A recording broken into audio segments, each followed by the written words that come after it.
Hello mga mi, ayan, samahan niyo po kami, punta tayo dito sa may Azure Urban Resorts and Residences. Pasok nga namin dito ay bumuganda sa amin dito yung napakatataas na building. Bawat building dito ay may kanya-kanyang pangalan. So bali dito kami sa may Maui Building. Bali dito nga sa Maui Building namin pinadiretso yung Grab na sinasakyan. Pasok nga namin ay tumigil muna kami dito sa may reception area. 2:30 na nga ng hapon kami nag-check-in. Ito pala mga mimay, along Parañaque Laang. 30 minutes to 45 minutes lang from Manila to Parañaque. Lalo na kung dadaan kayo ng Skyway. Pasok nga namin ay umupo muna kami kasi inantay namin si Mika na iabot yung mga ID namin. Ayan, binigay na ni Mika yung mga ID namin. So ayan, waiting na lang kami sa pag-akyat namin sa taas. Mga mima, ay matagal na dapat namin gagawin ang mag-staycation. Ano nga dapat namin ay pagkatapos ng 40 days ni mama. Ito pala mga mima ay sponsor lang sa amin. Ibig sabihin may nanlibre. Ganun. Shout out nga pala sa aming pinsan, si Attorney Marites Barrios Taran. Siya yung nagpatuloy sa amin dito sa kanyang unit para mag-staycation. Bali, dalawa nga palang unit yung pinapagamit sa amin dito ni ate. Kaso nga lang, hindi sumama yung iba kong mga kapatid at saka yung mga pamangkin ko.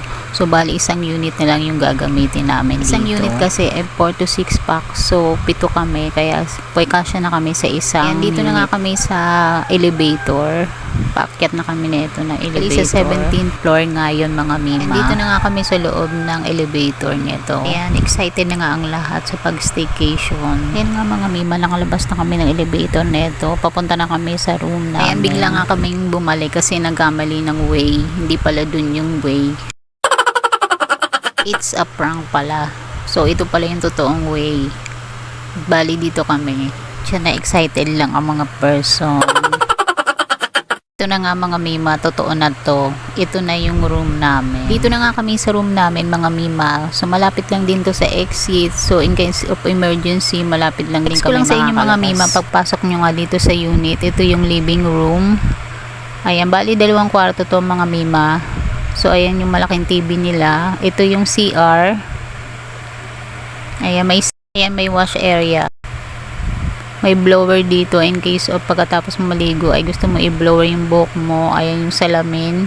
May toilet. Ayan, hiwalay yung shower sa toilet. So, ito yung shower nila. Ayan. So, ito naman yung dining and kitchen area. Ayan, may induction cooker.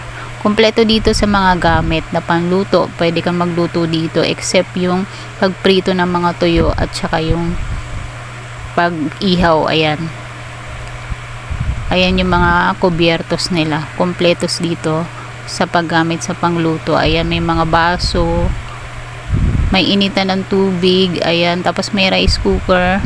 May inverter, 2-door ref, may oven, ayan. O, tapos ito naman yung pangalawang kwarto nila. Ito yung pangalawang kwarto, ayan, may TV. The aircon din to mga mima. May aircon din siya. Tapos, ito naman yung balcony, ayan. Ang ganda. So, nakakalula kasi nasa 17th floor tayo. Kitang-kita nyo yung buong Metro Manila. So, ayan naman yung Skyway. Fast forward nga mga mima, nung gabi, kinunan ko siya ng video. So, ito na siya. So, ang ganda. Nakaka-relax. Kitang-kita mo yung mga ilaw ng bawat bahay. Ayan. So, hanggang dito na lang. Thanks for watching. Bye!